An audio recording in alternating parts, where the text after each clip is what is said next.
Welcome to a deep dive into, well, the philosophy behind economics. Yeah. You've sent us these excerpts from the Routledge Handbook of the Philosophy of Economics. It's really interesting, actually, because, people think of economics as just numbers and graphs, Right. but it's really all based on these, ideas about how people make choices. Yeah. And that's where the philosophy comes in. That's where it gets really interesting. We've all heard of Adam Smith's invisible hand, Yeah. right?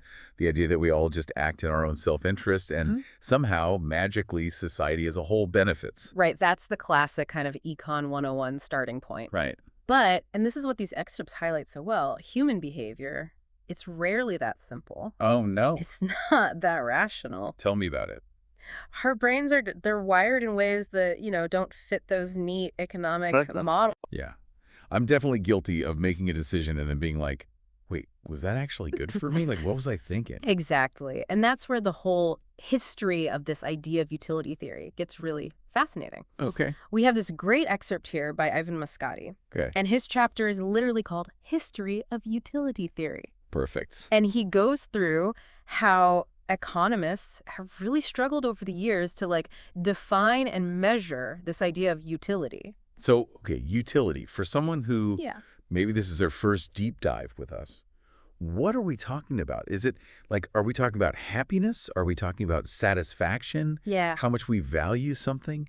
How do we define that? You hit all the key points there. Okay. Early economists, they really did think of utility as this very quantifiable thing. Right. More money, more stuff, more utility. Right, right. But it gets tricky, and the excerpt we have from Daniel Hausman's chapter on quantifying health shows this. Okay. When you try to actually put a number on something like health, that's when the limitations of this kind of approach become really clear. Yeah, how do you measure living longer but having to give up your favorite foods Exactly. versus enjoying, everything you want to eat but maybe not, Yeah, exactly. Yeah. And this leads us to this concept of loss aversion. And I think this is something we can all relate to. Right. So losing $100, that feels way worse than gaining $100 feels good, right? Yes. Even though technically it's the same amount of change. Yeah, that's so interesting. Just in opposite direction. It's true. It's my gut feeling about it is totally different. Yes. And that's because we're wired to feel losses more strongly. So we're more driven to avoid a loss than we are to secure a gain. Fascinating. And this loss aversion idea, it's really at the heart of what Kahneman and Tversky called prospect theory, which is it's like a model of decision-making that's much more grounded in psychology. I like it.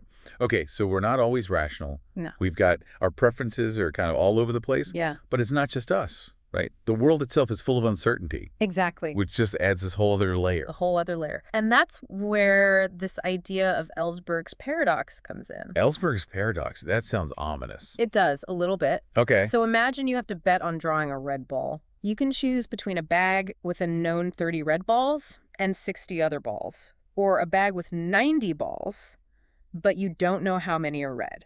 Okay, so with the first bag, I've got a better chance because it's like a 50-50 shot, basically. Right. And then the other one, I have no idea. It could be all red. It could be no red. Exactly. Okay. But here's the thing. Most people would rather bet on that first bag. Really? Even if the payout is a little bit worse than the unknown bag.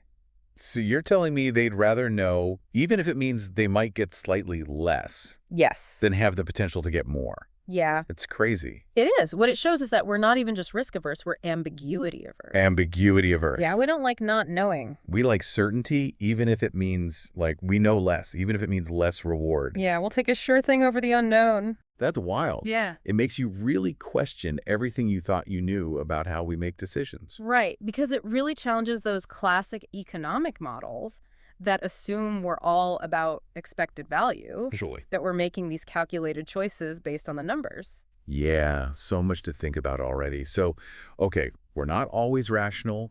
Our preferences are all over the place. Right. And we crave certainty, apparently, more than we think. And speaking of unpredictable preferences, Okay. the excerpt on incoherent preferences was really interesting to me. Incoherent preferences. All right. Unpack that one. So this is a key idea from Guilhem Le Couteau Sure. in their chapter on, get this, behavioral welfare economics. Oh, wow. It turns out we often make choices that totally contradict what we say our preferences are. It's like, do as I say, not as I do, but it's like, to ourselves. Exactly. And this creates a real dilemma for policymakers. Right, because should they base policies on how people actually behave, even if it seems kind of irrational?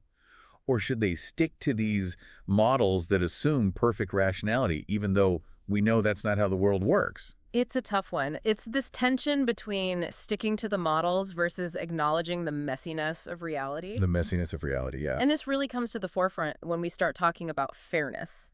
Okay. And how resources are divided. Right, because that's where your individual wants and then the greater good, they clash, Exactly. And luckily, we have an excerpt to help us navigate this. Okay. It's the chapter on Fairness and Fair Division by Stefan Wintine and Conrad Hyman.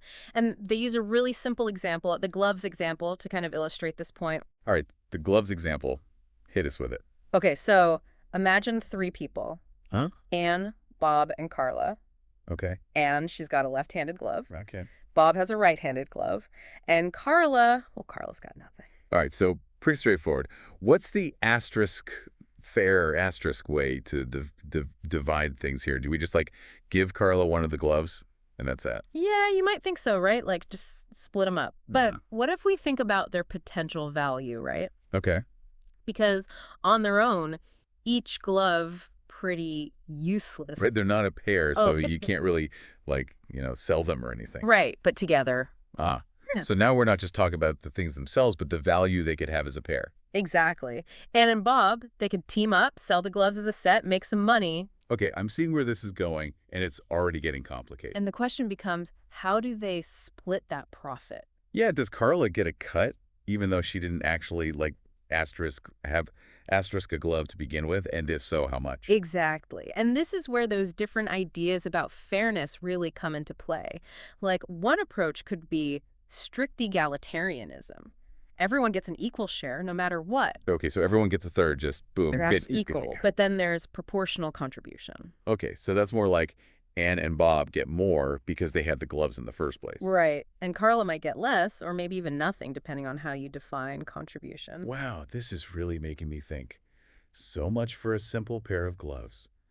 But it shows how different starting points, different ideas about what's fair can lead to wildly different outcomes. Exactly. And we see this all the time, right? Right. Dividing an inheritance, deciding how to allocate resources in a company, even figuring out national economic policies. These questions about fairness are everywhere. It's should taxes be based only on how much you earn, or should we factor in things like, how much wealth you started with, how many dependents you have, even how you made your money in the first place? It gets complicated fast. It does. And the excerpt on values and welfare economics really gets at this, arguing that this idea of economics being completely neutral, purely objective, it's often an illusion. Oh, interesting. Because every policy decision is loaded with these value judgments, right? About what counts as fair, what's considered desirable. So even if we don't always see it, there's always a philosophy underneath those choices. Exactly. Economics isn't just cold, hard numbers. It's about people, yeah. Yeah. It's about values. And this leads us to another big question that comes up in these excerpts. Is economics really a science? Ooh, that's a big one. It is. And Julian Rice's chapter, The Empirical Turn in Economics, digs into this whole tension between using simplified models versus more, messier approaches, but ones that maybe capture more of reality. It's that classic trade-off, right? You want models that are elegant and give you clear predictions, but then they might oversimplify things so much that they miss what's really going on. Exactly. And this is where having diverse methods becomes so important. Okay, I like where you're going with this. Because if all you have is a hammer, everything looks like a nail, right?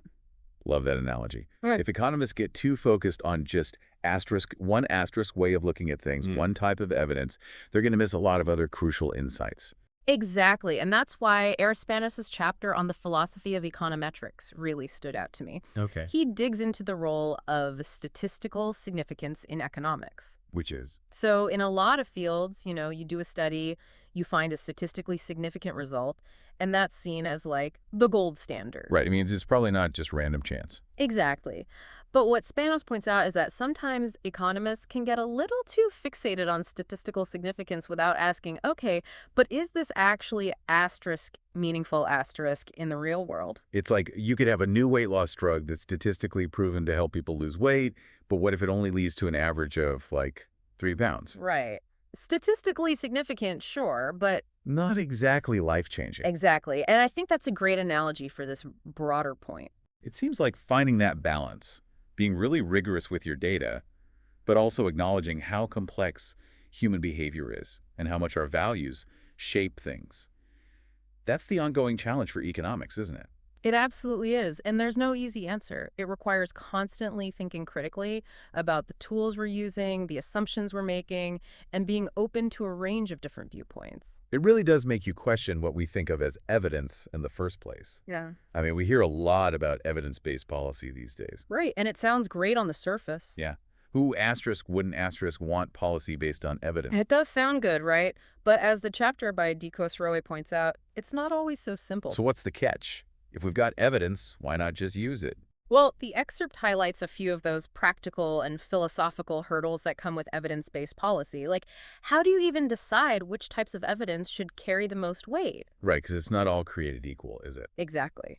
And then what about those situations where the evidence is murky or it even contradicts itself? What do you do then? Because that happens, right? You get these studies saying one thing and then others saying the opposite.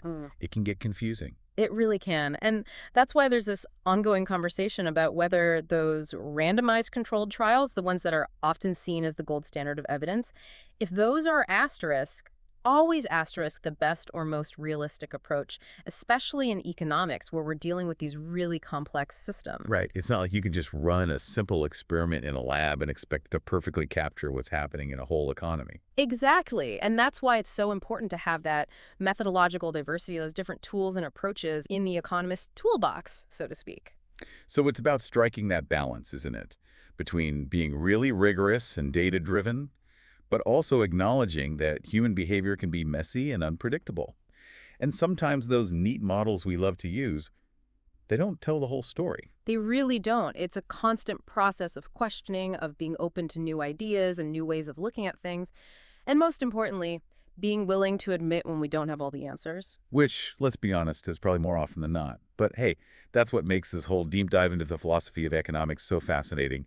It's about grappling with these big questions, challenging our assumptions, and ultimately, I think, coming to a richer understanding of how the world works. Absolutely. Go ahead. And realizing that economics, at its core, it's not just about numbers and equations. It's about people. It's about values. It's about choices. And it's about trying to create a system that works for everyone. And on that note, listener, we've covered a asterisk of ground today. I hope you've got your thinking cap on. We've journeyed from Adam Smith's invisible hand to those fascinating cognitive biases to the thorny issue of fairness. And we even questioned the very nature of evidence itself. I'm curious, what's sticking with asterisky? What has you really pondering? I think for me, it's that recurring theme, that tension between those beautifully elegant economic models and the often messy, often irrational reality of how humans actually behave in the world. So as you continue to explore the world of economics, remember that this isn't just some abstract academic debate. It has real-world consequences for the choices we make, both individually and as a society. It's a good reminder that economics is ultimately about how we want to structure our world, how we want to interact with each other, and what kind of future we want to create. So keep questioning, keep exploring, and join us again next time for another deep dive into a new and fascinating topic.